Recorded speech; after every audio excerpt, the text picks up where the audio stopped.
여러분 안녕하십니까? 박영환입니다. 한 주간의 뜨거운 정치권 이슈를 다뤄보는 국민 맛수 시작합니다.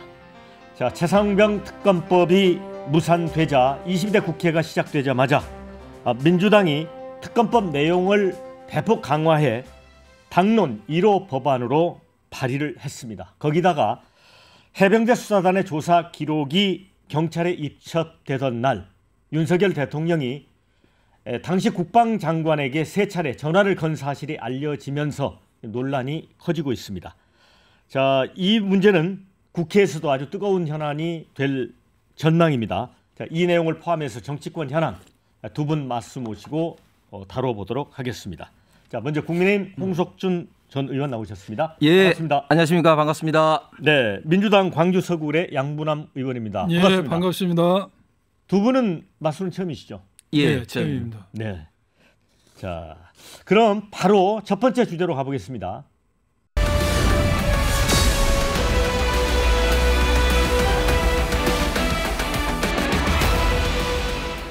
네, 최상병 특검법 처리가 이제 21대 국회에서 결국 부결이 됐습니다. 그런데 이제 공수처 수사는 좀 속도를 내고 있는 것 같습니다. 그래서 여러 가지 이제 구체적 단서들이 이 속속 이제 흘러나오고 있는데 윤석열 대통령과의 연관성이 있어 보이는 그런 것들이 많습니다. 양부남 의원님, 예, 어떻게 보세요? 그 3차례 통화 기록은 어떻게 보십니까? 지금 3차례 통화 기록은 대통령실 개입이 아니라 윤석열 대통령 본인이 개입했다는 어떤 이제 단서가 되고 있거든요. 네. 이 사건은 우리 국민이 전부 다 아시다시피 이게 처음 수사단에서는 임성근 사단장을 포함해서 8명을 혐의가 있다라고 네. 그 자료를 경찰청에 보냈는데 대통령 아니 누군가가 뭐 영향이 미쳤던지 간에 이게 갑자기 기록이 찾아오게 되고 네. 그걸 이첩했던 수사단장이 보직 해임도 수사를 당하는 이제 그런 일이 벌어졌고 8명에서 2로 줄어들어서 이제 결국 경찰에 가는 사건이 축소되는 네. 있습니다. 결국 8명이 2로 축소됐다. 그 과정에서 경찰청에 나왔던 수사 결과 자료를 다시 회수했다. 그리고 그 수사를 담당했던 수사단장이 항명죄로 처벌을 받게 됐다. 보직임했다. 그런데 이제 그러한 경찰청으로 넘어간 수사 자료가 넘어가고 회수되기 그 과정에서 윤석열 대통령이 이종섭 장관에게 3번 전화를 했다. 그리고 기록이 회수되고 수사단장이 보임 해임이 되고 수사가 됐다. 그래서 이 부분, 요 전화했던 내용이 그러한 지시를 한 거 아니냐라고 강한 의심을 받고 있죠 지금. 그런데 홍 의원님, 네. 지금 이제 대통령실 안보실장은 무슨 장관하고 뭐 대통령이 전화한 게 뭐 업무의 일환이지 뭐 그게 특별하게 의미가 있는 거냐 이렇게 또 얘기를 하거든요. 예, 그렇습니다. 그리고 그 대통령과 그 장관 이전에 또 대통령은 군 최고 통수권자죠. 그렇기 때문에 당연히 다른 어떤 장관보다는 국가안보 등등으로 인해서 국방부 장관과는 긴밀한 어떤 협의를 좀 해야 되는 건 상식적인 것이고 먼저 우리 양부남 의원님 22대 등원을 축하드립니다. 예, 감사합니다. 잘 좀 예. 우리 대한민국 당을 따라서 잘 예, 특히 우리 지방을 같이 또 같이 걱정했으면 좋겠습니다. 좋습니다. 그런데 저는 22대 시작하면서 걱정이 1호 법안으로 지금 현재 최상병 특검법뿐만 아니라 지금 조국당의 지금 현재 그 한동훈 특검법 그리고 또 지금 이화영 이런 어떤 특검법을 한다든지 또 김건희 특검법 완전히 지금 초반부터 시작하자마자 특검 전국으로 지금 하고 있지 않습니까? 그런데 저는 우리 그 양 의원님도 검사장 고위 그 검사 출신이지만 이런 식으로 하면 검사는 왜 필요합니까? 검찰은 왜 필요합니까? 특검이라는 건 잘 아시는 것처럼 상권 분립의 예외적인 어떤 사항으로 좀 해야 되는 것이고 그다음에 저는 이 사항에 대해서 한 가지 이제 분명히 말씀드리고 싶은 것은 수사 외압이라는 전제가 되지가 않는 게 지금 2022년 7월 1일자 군사보훈법 개정에 의해서 그 이전에 이제 공군 중사인 성폭행으로 좀 비극적인 삶을 하면서 이제 그 군 내에서 성폭행 내지는 또 사망 사고에 대해서는 수사권이 없습니다. 그렇기 때문에 그 당시에 박정훈 수사단장이 8명을 과실치사로 지금 그 기소 의견으로 넘긴 자체가 잘못된 것이죠. 그렇기 때문에 거기에 대해서 수사가 없는데 수사 외압이 저는 왜 필요한 것인지는 모르겠고 그 전제가 저는 성립되지 않는다. 그다음에 또 두 번째는 아까 말씀하신 것처럼 이제 8명 그 과실치사 넘겼는데 2사람을 이제 최종적으로 했지 않습니까? 그런데 과연 그러면 대통령이 특정인을 어떤 겨냥해서 이 사람을 빼라 어떤 뭐 그런 어떤 목적 동기가 있습니까? 뭐 그렇지 않은 그런 어떤 상황에서 지금 너무 이 상황을 지금 민주당이 지금 정쟁으로 특히 대통령을 흔들어서 더 나아가서는 탄핵으로 몰고 가기 위한 어떤 그런 어떤 정쟁이 지금 수단으로 지금 하고 있다. 22대 지금 스타트가 굉장히 국민들이 걱정하게끔 지금 민주당이 시작하고 있다고 생각합니다. 그런데 홍 의원님, 이제 진수희 전 의원, 그러니까 MB 정부 때 이제 보건복지부 장관했던 분은 언론과 인터뷰에서 자기도 장관을 했지만 그 직접 통화를 해보거나 그런 적이 별로 없었다. 좀 뭔가 좀 이례적이다. 특히 해외에 나가 있는 경우인데 또 이런 시각도 있긴 해요. 그 문제에 대해서는 뭐 장관 특히 대통령의 어떤 스타일마다 다 좀 그 다른 것이고 지금 윤석열 대통령은 장관들에게 자주 개별적인 지금 전화를 지금 하고 있는 그런 어떤 상황이기 때문에 그것을 좀 일반화하기는 좀 어렵고 특히 이제 전하고 이런 어떤 문제하고 관계없는 게 이종섭 장관이 이야기한 것처럼 예를 들어서 박정훈 수사단장의 어떤 해임권이라든지 이런 것은 이미 그 전에 실무적으로 다 결정이 났다 그렇게 이야기를 하고 계시죠. 네. 양 의원님 예. 어떻게 생각하세요? 그러니까 박정훈 수사단장이 그 군사법원법 개정 이후에 사실상 수사권이 없는데 예. 그 뭐 이첩을 했던 서류를 되돌려 왔다고 해서 그거 자체가 뭐가 문제가 되느냐 뭐 이런 얘기거든요. 물론 언론에서 예. 그러게 평한 언론을 잡았습니다. 그렇지만은 군 사망 사고는 군인인 경우에 일반 법원에서 이제 수사하도록 법이 개정됐지 않습니까? 예, 예. 그래서 방금 황 의원이 말씀하신 것처럼 해병대 수사단장이 수사권이 없는데 예. 무슨 외압이 행사할 수가 있냐 예. 이렇게 말씀하셨는데 수사권이 없다 해서 수사권이 전혀 없다고 볼 수가 없죠. 이것을 기초적인 자료를 조사해서 뭔가 넘겨야지만이 경찰이 수사를 하지. 그러면 처음부터 아무런 자료가 없는데 경찰이 어떻게 수사를 하겠습니까? 그래서 그런 기초적인 의견은 당연히 기초적인 의견을 모아서 수사해서 보내야 할 당연히 보내는 것이고 네. 거기에 대해서 방금 우리 홍 의원이 말씀하신 것처럼 수사권 뭔가 군 통수권자로서 내가 얼마든지 이야기할 수가 있다 한다면은 이런 회수했던 자료를 찾아오는 그런 루트 말고도 얼마든지 경찰에서 수사할 수가 있고 예. 또 경찰에서 수사할 때 임성근 사단장이 뭔가 억울한 게 있으면 그거 가지고 다 결려질 것이고 예.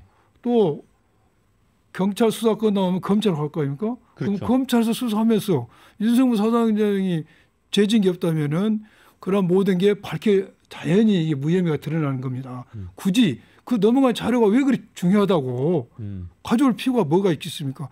오히려 저는 홍 의원이 말씀하신 대로 그 말이 오히려 그만큼 윤석열 사단장이 책임이 중요하기 때문에 그 자료를 해소한 거 아니냐. 책임이 없다면 뭘로 해소합니까? 경찰에서 수사하고 또 경찰에서 임성근 사단장이 책임 있다 할지라도 검찰로 넘어가서 또 진짜 책임이 또 한 번 밝혀지니까 자연적인 사법 시스템에서 걸러질 것인데 굳이 그 자료를 그리 복잡하게 대통령실, 국방부 모든 관여 총리까지 동원해서 자료를 회수할 이유가 어디가 있었냐 생각이 들고요. 또 하나는 이제 황 의원이 말씀한 것처럼 대통령과 장관 수시로 통화해야 됩니다. 원활한 국정 운영에서 그건 바람직한 일입니다. 그런데 이 사건에 있어서 전화했던 시점과 그 이로 일어나는 행위가 누가 보더라도 의심이 많다. 옛말에 이 말이 있습니까? 과전 불납립. 예. 오이밭에 가서는 신발을 고쳐 신지 말라고. 이하 부정관. 그 뭡니까? 밑에서는 관을 고쳐 쓰지 말아야 했는데 전화하고 이제부터 수사 서류가 해수가 되고 또 보직이 해임되고 수사 착수된 거 왜 이게 오비 일학입니까? 그리고 또 하나는 이종섭 장관 이력이 있습니다. 지난번 국회에 나와가지고 자 장관 최상병 사건과 관련해서 대통령실로부터 전화나 문자 받은 사실 있냐? 전혀 없다고 했습니다. 없다고 했죠. 없다고 예, 했어요. 그런데 이번에 박정우 대령 변호인을 통해서 통신 조회 내역이 밝혀짐으로써 통화 내역이 나왔어요. 이 통화 내역이 나오자 이 부분에 대해서는 또 말을 이렇게 하죠. 내가 수사단 보직해임이나 수사단장 수사와 관련해서 지시받은 게 없다. 방금 황 의원님 말씀한 것처럼 일반적인 국방 업무와 관련해서 전화받았다는 식이죠. 이래 이분이 말이 바뀌어요. 이 말이 바뀌는 것 자체가 좀 신빙성이 없다고 보여지고. 네, 황 의원님 예. 반박하시죠. 예. 그 오비 일학이다. 수사를 하셨기 때문에 잘 하시겠습니다만 예. 그런 어떤 그 추정을 가지고 오비 일학이다 그렇게 좀 말씀하는 거는 너무 좀 확대해서 그 과장 해석인 것 같습니다. 그 다음에 수사를 할 권한이 없죠. 그런데 당시에 박정훈 수사단장이 8명을 과실 치사로 해서 이제 기소 의견 냈는데 그게 기초 자료는 아니죠. 그게 분명히 이제 수사의 결과물인 거죠. 예. 수사의 결과물. 예. 그러니까 그것은 그 수사 그 권한이 없는 불법 수사에 대한 어떤 결과물인 것이죠. 그렇기 때문에 그 자체가 성립이 안 되는 것이고 그리고 지금 전제가 자꾸 대통령이 전화를 해서 이 그 군 경찰에서 헌병대에서 이첩된 것이 회수됐다 또 수사단장이 해임됐다 이렇게 대통령과 국방부 장관의 했던 전화를 근거로 이제 자꾸 말하는데 그것은 지금 이제 통화 내용이 지금 드러나지도 않았고 특히 이종섭 장관이 그걸 강력하게 지금 부정하고 있는 것에 대해서 그거는 그렇게 말씀을 하면 안 될 것 같고 그다음에 이제 말이 바뀐다. 이제 이 부분에 대해서는 이종섭 장관이 일부 좀 비판을 받아야 될 건 맞습니다. 그런데 이제 지금 이종섭 장관의 이야기는 그때 전화를 이제 그 받은 적이 없다는 것은 이 관련돼서 구체적인 사항에 대해서 뭐 이렇게 이첩을 하라 뭐 이렇게 하라고 이제 받은 적이 없다 뭐 이렇게 받은 적이 없다라고 이야기를 하고 있는 그런 어떤 사항인 것입니다. 그러니까 사실상 말을 바꾼 건 아니라는 말씀인 거죠. 네. 그렇죠. 자, 그런데 이제 이 건과 관련해서 야당은 대통령의 직권남용 혐의가 있다. 일부에서는 이제는 피의자로 대통령을 입건해야 되는 거 아니냐 공수처가 이렇게 주장하는 예. 분도 있더라고요. 예. 어떻게 보세요? 지금 대통령이 이런 행위에 대해서 과연 어떤 죄에 해당되고 지금 통화 내역을 가지고는 무슨 말을 했는지 알 수 없지 않습니까? 전화했다는 사실이 때문에 그렇기 때문에 지금 수사가 필요하고 이 정도라면은 제가 볼 때는 대통령실 당연히 압수수색을 해야 되고 이제 대통령을 피의자로 입건할 것인지 여부는 더 조사를 해보고 해야 될 문제인데 뭔가 더 공수처가 이러한 자료를 확보하고 나서도 이 정도 머물러서 안 된다. 대통령이 압수수색하고 대통령도 조사를 해야 된다. 저는 이제 그런 생각이 보다 더 철저하고 강도 높은 수사가 필요하다. 그런데 이제 반면에 대통령이나 국방장관이 군사경찰에 대해서 지휘권이 있다 이런 주장도 있어요. 당연히 그 지휘권이 있고요. 그다음에 저는 직권 남용의 전제가 성립이 안 되는 게 제가 아까 말씀드린 것처럼 이게 권한이 없는 그 헌병 즉 군 경찰이 수사한 거 아닙니까? 네. 그렇기 때문에 권한이 없는 기관에 대해서 국방부 장관이 이렇게 저렇게 뭐 대통령이 또 총괄적으로 국방부 장관을 통해서 이렇게 만약에 했다 할지라도 직권 남용의 어떤 전제 조건이 성립이 되지 않는다. 그렇게 말씀을 드리고 두 번째는 방금 이제 양 의원님께서 그런 말씀을 하셨는데 이 정도 사안을 가지고 대통령실을 압수수색한다. 그러면 과거 문재인 정부 시절에 얼마나 많이 분명히 드러난 지금 현재 예를 들면 서해 그 공무원 사건 벌써 드러났지 않습니까? 당시에 안보실장과 국정원장이 지금 현재 기소돼서 지금 수사를 받고 있지 않습니까? 곧 재판에 넘어가겠지만 그런 어떤 사항에 대해서도 저희들도 뭐 압수수색 이런 어떤 이야기를 하지 않았는데 이거야말로 정말 국정을 흔들고 대통령을 탄핵하기 위한 정쟁의 어떤 수단이라는 게 지금 현재 그대로 지금 현재 민주 드러났다. 저는 참 가슴이 아픈 게 최상병 그때 연결식 7월 22일 날 작년 그때 갔습니다만은 그때 연결식 장례식에 민주당에서는 지금 탈당한 오영환 전 의원밖에 참석을 하지 않았습니다. 사실 민주당은 처음에는 여기에 대해서 전혀 관심이 없었습니다. 그러다가 이제 이걸 좀 정권을 흔들기 위해서 이렇게 지금 물고 늘어지고 있는데 저는 이러는 것들이 22대 내내 참 벌어질까 봐 참 걱정입니다. 네, 정권 흔들기용 정쟁용 특검이다 이런 입장인데 반론 듣고 다음 주제로 가야 될 것 같습니다. 그것은 정권을 흔들려는 정쟁용이 아니고 억울하게 죽은 젊은 최해병의 사망의 어떤 과정을 밝히고 그 과정을 밝히려는 과정에 대해서 외압을 행사했는지 여부에 대한 국민적 관심을 저희들이 밝히려는 그런 차원이 정쟁과는 무관한 겁니다. 네, 자 그러면은 이번 주제는 여기서 마무리하고요. 두 번째 주제로 갑니다.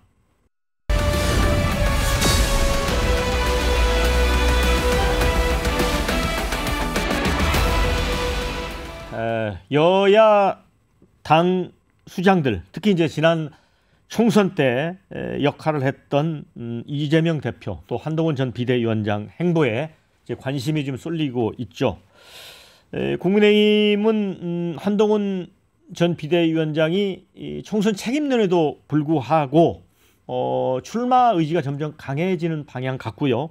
이재명 대표 역시 연임의 걸림돌이 하나씩 제거되고 있어서 연임으로 좀 방향을 잡은 게 아닌가 이런 관측이 나오고 있습니다. 그런데 최근에 한 여론조사를 보면 참 묘한데 일반인들은 두 분에 대해서 그 당대표에 나오거나 연임하는 거에 대해서 좀 부정적이에요. 그런데 당 내부의 지지층들은 또 지지도가 높습니다. 뭐 연임하거나 예를 들어 당대표 출마하는 거에 대해서.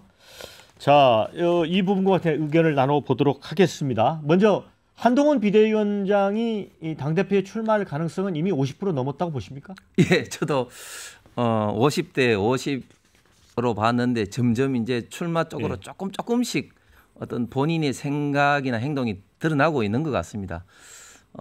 그런데 저는 두 가지 측면에서 좀 보고 싶은데 당을 위해서는 한번 좀 출마해볼 만하다. 왜냐하면 일단은 한동훈이란 카드가 확실히 이제 당대표 선거에서 흥행 카드는 되는 것이고 또 한동훈 위원장이 차기 저희 진영의 유력한 대권 주자 후보 중에 한 분이기 때문에 국민적인 어떤 그런 어떤 관심은 많이 받을 건 분명한 것 같습니다. 그런데 한동훈 위원장이 개인 입장에서 봤을 때는 어떠느냐. 저는 조금 출마를 하지 않는 게 어떠냐 생각하는 게 첫 번째 이유는 뭐냐면은 출마를 하게 되면 총선 참패에 대한 어떤 책임론에서 자유로울 수 없기 때문에 많은 좀 비판을 받고 또 정치적인 상처를 받기가 쉽다. 두 번째는 또 22대 민주당의 입법 폭주의 당대표로서 계속해서 막아내야 되고 하는데 어쨌든 그런 어떤 과정에서 또 여러 가지 또 비판의 어떤 여지가 있다.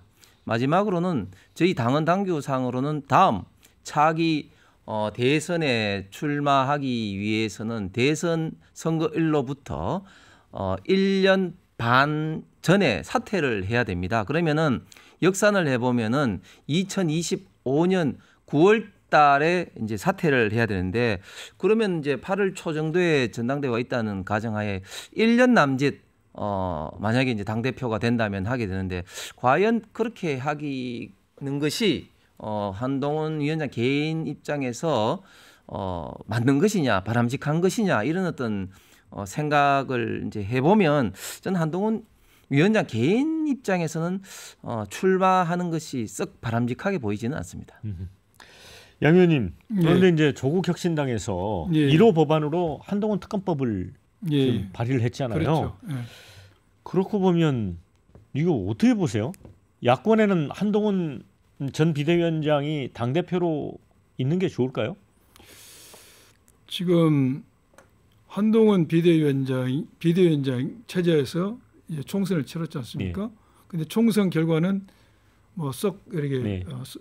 이게 승리했다고 볼 수 없는 결과가 왔는데 그래서 한동훈 비대위원장이 보여줬던 총선에서 보여줬던 어떤 경륜이라든지 전략 예. 이런 게 비춰봤을 때 우리 민주당 입장에서는 한동훈 비대위원장이 당 대표를 된다 하도 뭐 크게 우리가 뭐 영향은 받지 않을 것 같아요. 그런데 저는 개인적으로 한동훈 비대위원장이 당 대표를 출마하는 거 이것도 그렇게까지 서두를 필요가 있는가?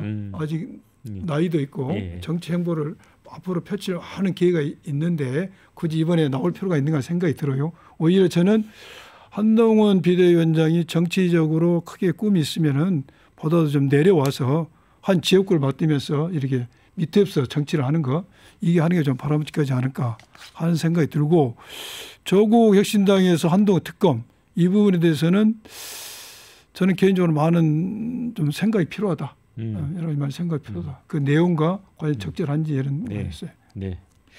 저 두 분이 한동훈 비대위원장 여러모로 나오지 않는 게 좋겠다고 말씀을 하셔서 좀 이제 이런 게 있죠. 뭐 방금 우리 네. 양의님도 말씀하신 것처럼 한동훈 위원장의 이제 정치 복귀의 그 방법은 여러 가지가 있습니다. 당 대표로서도 있고 그다음에 이제 보궐 뭐 선거로서도 있습니다. 그렇기 때문에 다양한 방법을 두고 예. 어떤 방법이 당을 위해서 특히 본인을 네. 위해서 올바른 것인지 좀 생각해 볼 필요가 있을 것 같습니다. 네. 그런데 이제 한동훈 전 비대위원장이 지구당을 다시 부활하자 이런 거는 어찌 보면 지금 특히 수도권 지역 같은 경우는 국민의힘이 정말 완패했기 때문에 원외 지금 지구당 당협위원장들이 많잖아요. 네. 그래서 이 역시도 출마에 대한 어떤 생각을 구체화하는 수단이 아닐까 이런 얘기도 있더라고요. 예, 그 사실 이번 총선 참패에 저는 뭐 여러 가지 이유가 있다고 생각하는데 예를 들면 이제 온라인전에서 저희가 완전히 좀 참패한 것도 있습니다. 예를 들면 이재명 대표는 전 세계에서도 참 드물게 골드 버튼 유튜브 100만 구독자로 했는데 한동훈 위원장 같은 경우는 SNS를 전혀 하지 않았습니다. 뭐 그런 등등의 여러 분 조언을 좀 들으셨겠지만 이제 최근에 이제 페이스북이나 그런 걸 통해서 정치적인 의견을 지금 피력을 하고 있죠. 그리고 사실은 정치인은 그런 어떤 의견을 국민들한테 계속해서 피력하는 것이 정치인의 어떤 존재감을 나타내는 측면이기 때문에 필수 불가결한데 지구당 이권에 대해서는 저는 기본적으로 좀 필요하다고 생각을 하는 게 지금 원내 현역 의원과 원외 정치인들 간에 너무 좀 이런 좀 힘의 균형이 좀 지금 좀 언밸런스가 좀 심하다. 불균형이 좀 심하다. 원래 이제 지구당이 있다가 이제 2004년도에 이제 없어졌는데 그때 이제 없어지게 된 배경은 그게 어떤 비리의 온상이 된다 뭐 이런 어떤 일부 건건 정치다 일부 좀 비판이 좀 있었습니다. 이제 그런 식으로 따지면은 뭐 힘이 더 있는 파워가 더 있는 현역 의원들은 그런 어떤 지구당 그 정당 사무실이 있고 힘이 없는 원외가 지구당이 있다고 해가지고 그게 근건 정치 내지는 어떤 비리의 온상이다. 그렇게 좀 보기는 좀 힘들 것 같다고 저는 생각을 합니다. 그렇기 때문에 지금 있는 입장에서는 어떤 그 원외 지구당과 현역과의 어떤 힘의 균형 더구나 어떻게 보면 또 국민의 자연스러운 어떤 정치 참여를 더욱더 유도하기 위해서라도 지구당 부활의 문제에 대해서는 조금 이제 고민을 좀 해봐야 될 때고 뭐 이 문제에 대해서는 저는 뭐 여야가 비슷한 좀 생각을 갖고 있는 것으로 알고 있습니다. 네. 지구당 부활에 대해서는 우리 홍 의원이 말씀하신 내용처럼 저희 민주당에서도 부활해야 한다는 게 의견입니다. 이재용 대표도 찬성하고 있고 예. 저희도 또 그러한 정치개혁 관련해서 그런 지구당을 부활해야 된다는 쪽으로 어떤 법안도 지금 준비하고 있습니다. 자, 그런데 이제 뭐 홍준표 시장 같은 경우는 이제 이 비대위원장이 이제 표심을 노리고 하는 거다라면서 또 연속적으로 계속 이제 공격을 하고 있죠. 그런데 물론 이제 한나라당 시절의 차태기 사건으로 예, 그렇죠. 없어진 네. 거지만 또 젊은 정치인들 얘기 들어보면 또 필요성도 있는 것 같고요. 그거는 이제 논의를 해봐야 될 것 같고 민주당 역시도 보면 예. 지금 당 대표가 대선에 출마할 경우 1년 전에 사퇴하도록 하는 당 규정이 있는데 예, 예. 이걸 고친다고 합니다. 이게 아마도 제가 볼 때는 혹여라도 모를 조기 대선 이런 걸 염두에 둔 게 아닌가 싶은데 어떻게 보세요? 지금 그런 방금 말씀하시는 그런 당규를 예. 저희들이 이제 고치려고 예. 이게 준비를 하고 있습니다. 그러나 이것을 어디까지나 이제 당원들, 의원들의 의견을 들어볼 문제인데 모르겠습니다. 조기 대선을 염두에 둔 것보다는 어떠한 당의 운영과 대선 후보의 어떤 효율적 관리 이런 차원이라고 저는 생각이 듭니다. 그건 조기 대선이라기보다는 철저하게 이재명 대표 입장에서 그 지금 당헌 당규를 민주당에서 바꾸려고 하는 것이죠. 이거는 위인 설관이라 위인 입법적인 그런 어떤 차원인 것이죠. 왜냐하면은 지금 이재명 대표가 민주당에서는 극히 드물게 지금 당 대표 지금 연임하려는 그런 가능성이 굉장히 많지 않습니까? 그러면 연임을 하게 되면은 당 대표로서 이제 대선에 나가야 되는데 지금 현재 당헌 당규상으로는 빨리 이제 당 대표를 사퇴를 해야 되니까 그러니까 당 대표직을 갖고 있으면서 대선의 어떤 주자로 나가기 위한 그런데 걸림돌을 지금 민주당의 어떤 당헌 당규를 이제 바꾸려고 하는 건데 저는 민주당이 그동안 사실은 좀 그 당내 어떤 민주화 그리고 각계층의 어떤 의견을 어떤 묻는 이런 어떤 전통이 그 있었는데 김대중 정부 이후로부터 그런데 이런 어떤 면들이 자꾸 사라지고 지금 이재명 일당화 일당 1인 4당화 되는 이런 어떤 움직임이 지금 계속해서 보이는 것이 당내 민주화뿐만 아니라 우리 대한민국 전체 민주주의 입장에서도 저는 결코 바람직하지 못하다 이런 생각이 듭니다. 네, 좀 거칠게 비판을 하셨어요. 예. 이것은 유인설관으로 단정된 건 무리고요. 예. 무리입니다. 무리고 이것 규정 자체도 현재 토론 중에 있고 또한 이재명 대표가 연임해야 된다. 이것은 우리 이번에 총선에서 보여준 민심이 21대 때도 우리 더불어민주당이 과반을 차지했지만은 이번에는 야당인 상태에서 과반을 차지했어요. 이것은 제가 볼 때 국민의 다수가 이재명 체제를 좀 신임한 거 아니냐 생각이 들고 지금 이재명 대표를 꼭 우리가 당 대표로 연임을 시킨다. 그리고 그때 대선 후보 나왔을 때 방금 황 의원님 말씀 것처럼 그런 문제점을 해결해서 이렇게 한다. 이렇게 입고를 한다는 것은 좀 무리라는 생각이 듭니다. 우리는 대선 후보와 효율적인 관리, 당의 운영의 관리 이 차원에서 하는 것이죠. 네, 자 국민의힘에서 황우여 비대위원장이 절충형 집단 지도 체제 카드를 꺼냈습니다. 당대표 선거 1등은 당대표, 그다음에 2, 3등은 이제 최고위원 하자는 거거든요. 그런데 이게 용산에서 한동훈 비대위원장이 나오면 당대표가 될 거에 대한 어떤 방어책 수단에서 나온 거다라는 또 소문도 있어요. 그건 아니겠죠? 예, 저도 사실은 이제 평소에 이런 좀 생각을 하고 있습니다. 왜냐하면 저희 당내 선거를 하다 보면 이제 당 대표 그다음에 최고위원 이렇게 그룹이 돼서 좀 표현이 좀 그렇습니다만은 메이저 그룹하고 마이너 그룹 같은 그런 좀 느낌이 좀 많이 좀 들었습니다. 그렇기 때문에 당의 그 우수한 어떤 자원들을 최대한 당 최고 의사 결정 기구인 좀 최고위원회에 들어가기 위해서는 좀 더 중량감 있는 좀 더 영향력 있는 분들이 최고위원회에 들어가야 된다. 그러기 위해서는 지금 체제는 지금 당헌 당규는 좀 바꿔야 되거든요. 왜냐하면은 이게 그 최고위원 그룹하고 또 이제 당대표 그룹이 지금 완전히 이제 분리 선거를 하고 있기 때문에 그런데 그런 측면에서 지금 황우여 그 지금 이제 비대위원장 같은 경우는 이제 그걸 좀 절충형으로 섞어서 당 대표 최고 득점 2, 3위는 이제 최고위원회에 이제 가서 이제 하자. 일명 본인이 이제 하이브리드형 어떤 체제다 이렇게 이제 말씀을 하셨는데 저는 지금 저희 당의 처해진 입장, 저희가 108석의 어떻게 보면 소수 여당 아니겠습니까? 이런 입장에서는 당의 가용 자원을 최대한 이제 활용하기 위해서라도 이런 방식이 저는 필요하다고 봅니다. 이렇게 되면은 유승민 전 의원이나 나경원 의원도 출마할 가능성이 좀 높아지는 거 아니에요? 오히려 가능성이 훨씬 높아지죠. 네. 그런 게 민주당에게는 입장에서 볼 때는 어떤 영향을 끼칠까요? 민주당 입장에서는 어떤 형태로 나오든 저희들은 크게 영향을 받지 않다고 생각이 듭니다. 가진 자의 여유시간. 여유만만. 우리는 크게 영향이 없다고 생각이 듭니다. 예. 아이고, 세 번째 주제로 갑니다.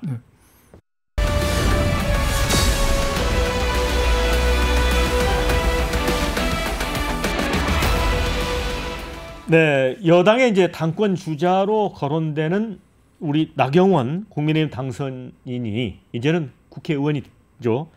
나경원 의원이 대통령 임기 단축을 포함한 개헌 논의에 대해서 모든 것을 열어둬야 된다. 이런 발언을 했습니다. 예. 이 편집인협회 이 조찬 이제 그 간담회에서 나온 자리인데 저도 사실 그날 갔었습니다, 행사에. 그런데 물론 단서를 달았어요. 대통령의 결단이 필요한 문제이긴 하지만라고 했는데 언론들이 이제 사실은 그 단서를 이제 빼버리고 보도를 하는 바람에 난리가 났습니다. 홍석준 네. 네. 그 나경원 의원께서 또 이제 그 이후에 좀 그게 아니다고 이제 또 추가 또 발언도 또 예. 하셨죠. 예. 사실 이제 대통령제가 87년 개헌으로 인해서 이제 5년 단임제로 지금 이제 그 운영이 되고 있습니다. 그것이 이제 맞냐 안 맞냐 뭐 4년 중임제로 해야 된다 이런 어떤 논의는 과거부터 이제 있어왔죠. 그런데 대전제는 뭐냐? 현 대통령부터 그게 적용되는 것이 아니라 결국은 그것을 대통령 선거를 통해서 국민들의 의사를 물어서 이제 그 헌법 개정도 필요하고 또 대통령 출마하는 그런 것까지도 국민들이 이제 결정하게끔 하는 거지.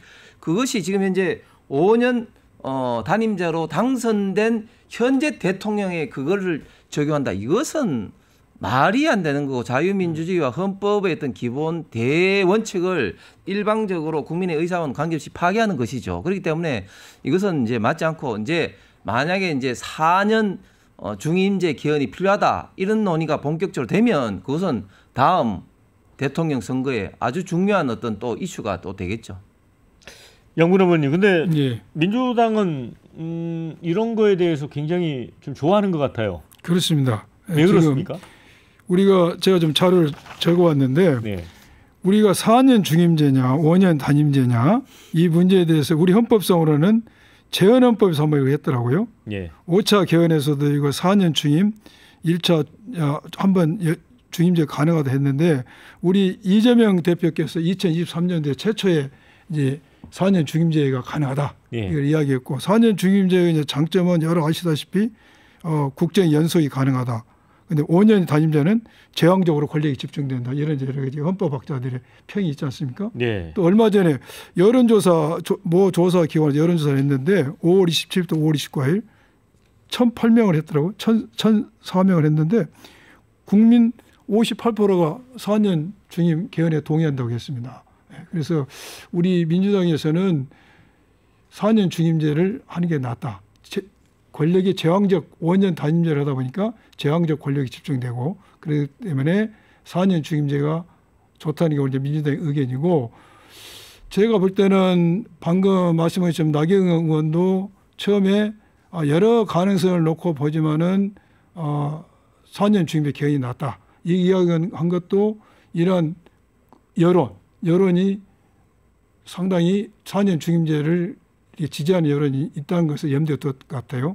그런데 제가 볼 때는 우리 윤석열 대통령에 대해서 이 정부에 대해서 이러쿵 저러쿵 뭐 비판적 의견이 많은데 예. 제가 볼 때는 마지막 기회 아닌가. 4년 중임 개헌을 해버리고 본인의 임기를 1년 단축시키면서 4년 중임을 한다면은 제가 볼 때 아무리 지금까지 부정적인 평가를 받았다 할지라도 그거 하나로 나는 역사에 아주 길이 남는 훌륭한 대통령이 나올 것 같아요.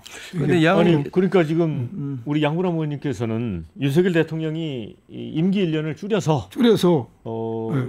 4년 중임에 개헌을 하면 역사의 길이 남을 거다. 아주 저는 이런 정치 그런 생각이 제안을 들어요. 하셨어요. 아니 좀 전에 이제 양님께서 말씀하신 그 여론조사는 그 4년 중임제 5년 단임제 그 자체에서 물은 것이고 현 대통령의 임기를 줄여서 4년 중임제 하자 그런 건 그렇죠. 아닌 것이죠. 그건 아니에요. 것이죠. 아니에요. 아니 그런데 내가 근데 제안을 한 거죠. 그런 건 아닌 것이고 제가 말씀드린 것처럼 만약에 현재 물론 그게 정치 어떻게 보면은 주요한 어떤 앞으로의 있던 이슈는 될 수가 있습니다. 그런데 현재 어떤 대통령을 적용을 한다는 것은 제가 아까 말씀드린 것처럼 헌법 개정 이전에 우리 국민 투표에 의해서 즉 5년 단임제 대통령을 선출한 그 국민들의 의사결정을 아하. 깡그리 다 무시하게 되는 겁니다. 그리고 입법도 잘 아시는 것처럼 결국은 기본권이라든지 재산을 침해하는 소급 입법은 지금 현재 할 수가 없는데 임기를 단축시키는 현역 그게 의원이 됐든 대통령이 됐든 단축시키는 헌법 개정 그거는 있을 수가 없는 일인 것이죠. 그렇기 때문에 이거는 대통령의 어떤 결심으로 이루어질 그런 어떤 사항이 아닙니다. 만약에 그런 논의가 되면 될수록 국정 혼란과 극심한 정쟁이 될 뿐이고 앞으로 미래에 어떻게 할 것인가 그런 것은 충분히 국회에서 논의는 할 수 있다고 봅니다. 물론 황 의원님 말씀하신 것처럼 이번 대통령은 적용이 안 되고 다음 대통령부터 이게 4년 중임제를 한다. 개헌하는 것 할 수 있습니다. 그런데 저는 한 걸음 더 나아가서 우리 윤석열 대통령이 임기 1년을 포기하고 나부터 하자라고 이런 제안을 할 수 있는 겁니다. 아니 그게 불가능 입법적으로 불가능한 거 아니죠? 아니요. 아니 잠깐만. 그래서 불가능하죠. 저는 그런 제안을 그렇다면은 윤석열 대통령에 대해서는 어떤 비판적 의견도 한 번에 해소할 수 있는 정말 그거는 대통령 개인 방안이 될 수 결정할 있다. 사항은 아닙니다. 그게. 그래서 국민의힘 이제 권성동 의원 같은 경우에는 대통령 임기 단축 개헌 주장에 대해서는 탄핵을 위한 도구로 개헌을 악용하는 거라다 이렇게 주장을 하거든요.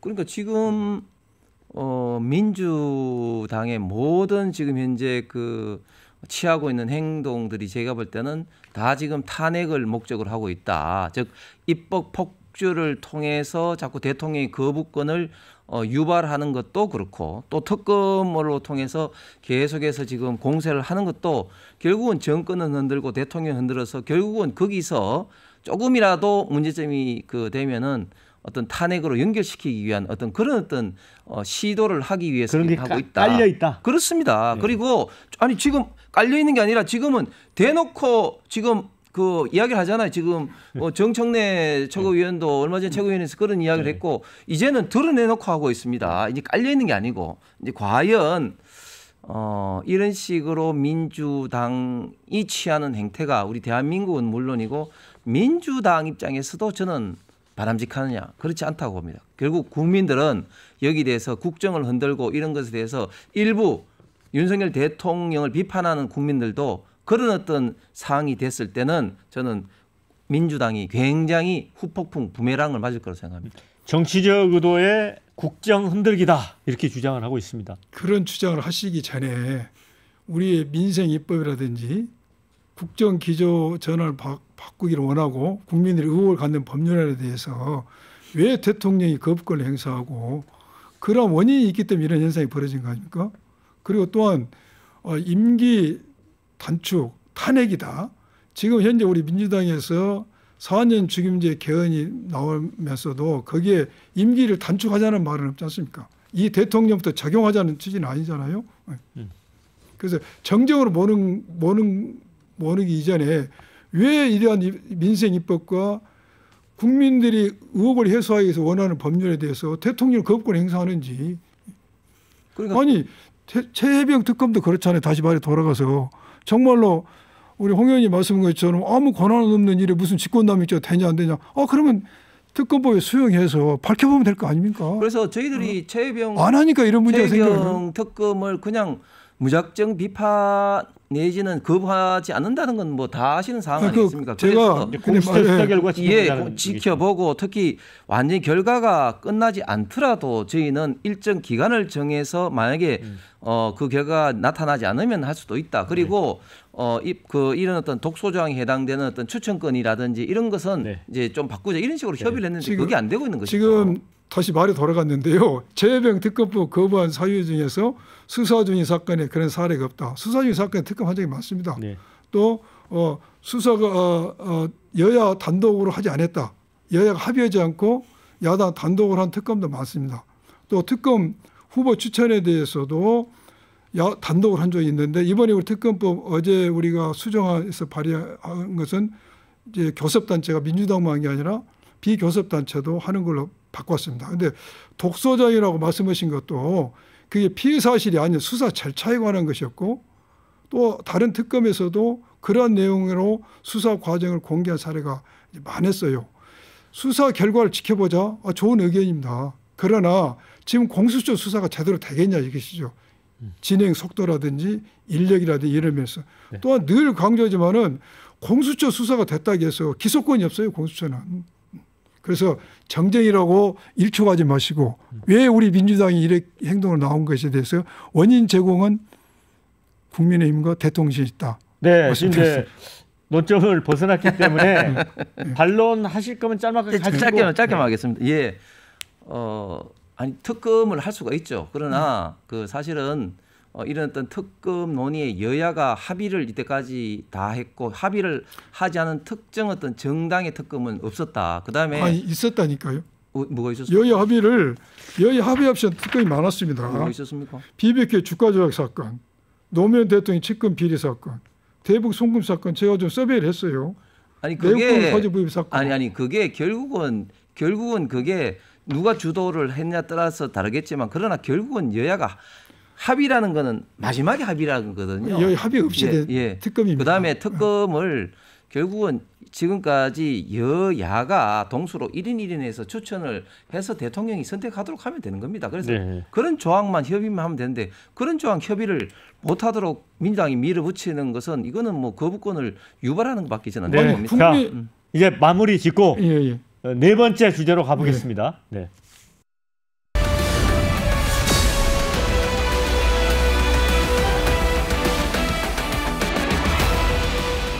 네, 이제 22대 국회가 개원을 했지만 원구성 협상은 지금 한 발짝도 되지 못하고 있죠. 여야가 각각 제각각의 이유로 법사위원장 또 운영위원장을 차지해야 되겠다 이렇게 물러서지 않고 있습니다. 자, 홍석준 의원님, 네. 이제 협상이 불발되면 지난 21대 국회 전반기처럼 민주당이 18개 상임위원장을 독식할 가능성도 있지 않습니까? 그렇습니다. 그 지금 저희 당의 지금 국회의원들이 1박 2일 이제 그 워크숍 중인데 결국은 원구성 협상이 어떻게 되느냐 그리고 그에 따라서 결국 이제 국민의힘이 취할 어떤 그 방향을 지금 정하게 되는데 사실 그 민주주의의 대원칙이 이제 그 삼권 분립이고 그리고 입법부 내에서도 결국은 견제와 균형을 하기 위해서 1당이 국회의장을 가지고 2당이 법사위원장을 가지는 것은 오래된 관행입니다. 그리고 이게 관행이라는 게 국회에서는 사실 잘 아시는 것처럼 민주주의가 시작된 나라가 국가가 영국 아니겠습니까? 영국은 아직까지도 보면은 어떤 성문헌법보다는 불문헌법 특히 더 나가서는 의회 관행 이런 것을 굉장히 입법하고 동일하게 취급을 하고 있습니다. 그래서 국회 관행이라고 해서 이걸 쉽게 보는 것이 아니라 꼭 법하고 똑같다 그렇게 좀 생각을 하시고 또 역지사지 입장에서 만약에 저희가 일당이 되고 난 다음에 우리가 국회의장하고 법사위원장하고 이게 다 하겠다 이렇게 하면은 민주당이 어떻게 하겠습니까? 그래서 저는 민주당이 이 법사위원장은 이런 관행을 2당의 국민의힘이 하고 특히 또 운영위원장 같은 경우는 당연히 지금까지 여당이 해왔습니다. 이런 어떤 문제에 대해서 운영위와 법사위를 다 갖겠다 이렇게 하는 것은 국회에서 입법 독주를 하겠다는 것 다름없고 그리고 민주당에서 한번 생각해 보셔야 될 게 결국은 이렇게 되는 게 민주당 입장에서도 결코 좋지가 않다. 그래서 결국은 21대 때도 18개 상임위원을 전부 다 하고 난 다음에 결국은 다음에 서울시장 보궐선거 또 대선 지방선거 다 참패를 했지 않습니까? 이런 면도 국민들이 바라보고 있다. 이런 점을 좀 분명히 좀 인식을 좀 했으면 좋겠습니다. 양 의원님 생각은 어떠세요? 지금 우리가 1당은 국회의장을 하고 제2당은 이제 법사위원장 하는 게 17대부터 그런 관행이 있었지 않습니까? 그런데 21대 때는 전반기는 우리가 모든 걸 다 했어요. 그런데 우리가 지금 문제는 법사위원장과 운영위원장을 누가 가져갈 것인가 이제 쟁점이 같아요. 그런데 저희들이 법사위원장을 그 관행대로 한다면은 2당이 지금 이제 여당에서 가져갈 그런 상황인데 지난 이 법이라는 게 소관 상임위를 통과도 법사위에서 체계 자구 심사 때문에 거기 이제 거기를 통과해야 되는데 그걸 통과하지 못한 여러 가지 법률이 많이 있지 않습니까? 그런데 우리 민주당 입장에서는 제1당이 됐다. 이것은 국민들이 여러 가지 민생 입법이라든지 이런 문제 해결하라고 준 건데 법사위원장 자리를 저희들이 차지하지 못했을 때 과연 이러한 효율적인 입법을 할 수가 있겠는가. 그런 경우는 국민으로부터 우리는 너희들에게 제1당을 줬는데 국민에 필요한 민생입법 제대로 해결하지 못하는 무능한 표현을 받을 수가 있다. 물론 우리가 이제 숫자가 많으니까 법사위를 패싱할 수 있는 직회부 카드라든지 패스트 트랙을 태울 수는 있습니다. 또 이렇게 되면 국민들 여야 합의 없이 입법 독주였다는 비난을 받지 않습니까? 그래서 저희들은 산적한 민생 입법 또 여러 가지 국민적 의혹 해소가 필요한 법률을 통과시키기 위해서도 법사위원장 자리를 우리가 해야 되겠다는 의견이고 또 하나는 운영위원 국회 운영위원장은 대도로 이제 여당이 했지 않습니까? 예. 그렇죠. 운영위원회 하는 역할이 대통령 비서실이라든지 국가안보실을 이제 소관을 하고 있으니까 우리는 이걸 해야지만이 최혜병 사건 같은 이런 경우에 대통령 안보실 같은 데가 어떻게 뭘 했는지 적절히 통제할 수 있고 우리가 감시할 수가 있다. 국회가. 이런 것 때문에 두 가지를 하려고 하고 있고 지금 우리 민주당에서는 수차례 걸쳐서 국민의힘과 지금 협의를 하고 있습니다. 또 11대 7 의석수로 나오자면 11대 7인데 7개 자리에 대해서 안을 가져와라. 그래서 가져오지 않고 있어요. 그런데 국회가 법을 준수해야 될 거 아닙니까? 국회법 5조 41조면 우리가 6월 5일까지 해서는 국회의장 선거를 해야 되고 7일까지는 원을 구성해야 됩니다. 당연히 국민을 협조해서 이걸 가져와야 되죠. 자, 그런데 이제 과거에 보면 그렇습니다. 이제 뭐 법사위를 이제 민주당이 위원장을 가져가고 뭐 법률안의 처리 속도를 내더라도 결국 이번 선거에서도 대통령에게 거부권을 국민들이 줬잖아요. 그 의석만큼을. 그러면 결국은 또 거기에 가로막혀서 무너지면 김진표 전 국회의장이 말씀하신 대로 허공에 주먹질하는 것처럼 아무 성과가 없게 되거든요. 그러니까 좀 여야 간에 좀 뭔가 지혜를 모아야 될 것 같습니다. 그렇습니다. 사실 좀 전에 양의원이 말씀한 중에 뭐 민생 입법을 통과가 안 된다. 사실 민생 입법 여야 간에 협의를 한 것에 대해서 통과 안 된 것이 하나도 없습니다. 오히려 그 이번 21대 마지막에 사실 저희가 강력하게 저희 당이 주장했던 가장 중요한 민생 입법, 특히 대한민국의 미래 관련된 AI 관련된 거라든지 반도체 지원이라든지 이런 카드들이 전부 다 지금 현재 사장이 되어 버렸습니다. 어떤 정쟁적 관련된 몇 가지 이슈 때문에. 그래서 저는 법사위원장이 민생 입법을 통과시키기 위해서 필요하다. 저는 결코 뭐 그런 것은 아닌 것 같고 단지 지금 민주당에서 하고 있는 특검이라든지 몇 가지 주요한 이슈를 결국은 하기 위해서 그런 건데 좀 전에 말씀하신 것처럼 직회부 카드라든지 이런 걸 통해서 21대 때도 수없이 그렇게 해왔습니다. 그런데 이런 어떤 원구성 합의가 안 되면 어떤 문제가 생기냐면 민주당에서도 고민을 하는 시점이겠지만 의회가 제대로 돌아가지 않을 뿐만 아니라 국회가 제대로 돌아가지 않습니다. 무슨 말인가 하면은 이제 그 행정부의 장관이라든지 불러서 같이 이제 국정 어떤 논의도 해야 되고 그렇게 해야 되는데 행정부가 실질적으로 참여하는 게 굉장히 좀 어렵습니다. 그렇게 된다면 사실 국회가 공전할 가능성이 굉장히 많거든요. 그렇기 때문에 이런저런 지난 21대 때를 좀 반면교사 삼아서 민주당에서도 적절하게 국민의힘과 좀 협의를 좀 했으면 좋겠습니다. 양 의원님, 그러니까 이제 민주당 입장은 7일까지 예. 원구성을 마무리 짓겠다. 그렇습니다. 예.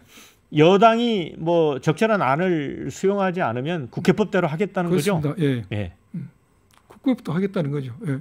방금 황 의원님 말씀한 것처럼 일하는 국회, 공정한 국회를 막기 위해서 국회법대로 한다. 예. 그러면 국회가 그냥, 법을 준수해야 될 거 아닙니까? 그러면 이제 국민의힘에서는 그러면 18개 상임위원장 다 가져가라.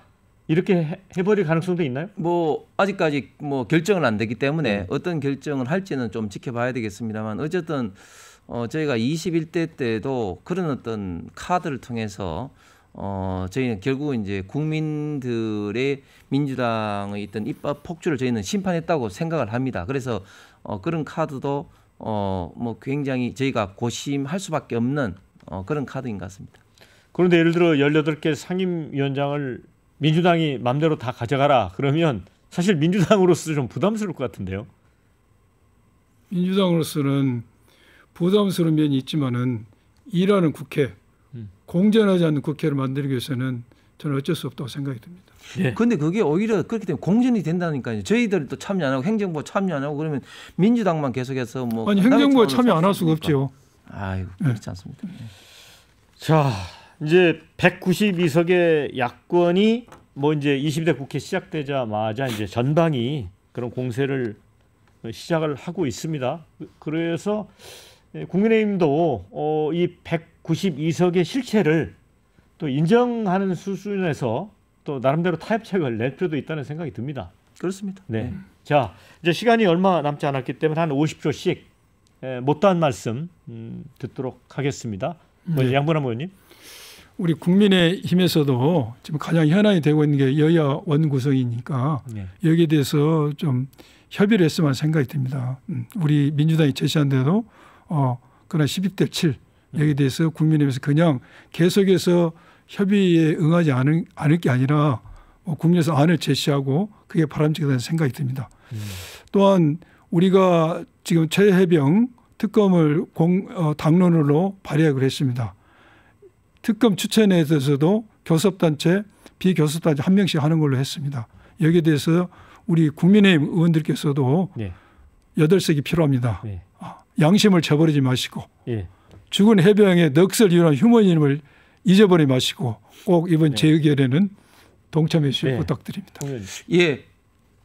지금 22대 국회가 이제 시작이 되었습니다. 우리 지금 대한민국이 저출생 등으로 인해서 굉장히 지금 성장 잠재력도 저하되면서 어려운 지금 상황에 있습니다. 이런 어려운 상황에 국회가 국민들에게 희망을 주고 그리고 미래에 대한 어떤 비전을 제시하는 모습을 보여줘야 되는데 지금 22대 시작하는 이런 지점에서 민주당은 특검 공세로 지금 하고 있습니다. 민주당이 이런 어떤 특검 공세가 결국은 정권 흔들기, 대통령 어떤 탄핵으로 이어지려는 그런 어떤 정치적 의도가 눈에 뻔하는 이런 상황에서 과연 이 원구성 협상부터 민주당이 입법 독주하게 될 때는 국회 독주하게 될 때는 저는 국민들께서 제대로 심판을 하고 보고 있다고 생각합니다. 네, 자, 두 분 수고 많으셨고요. 저는 다음 주에 다시 찾아뵙도록 하겠습니다.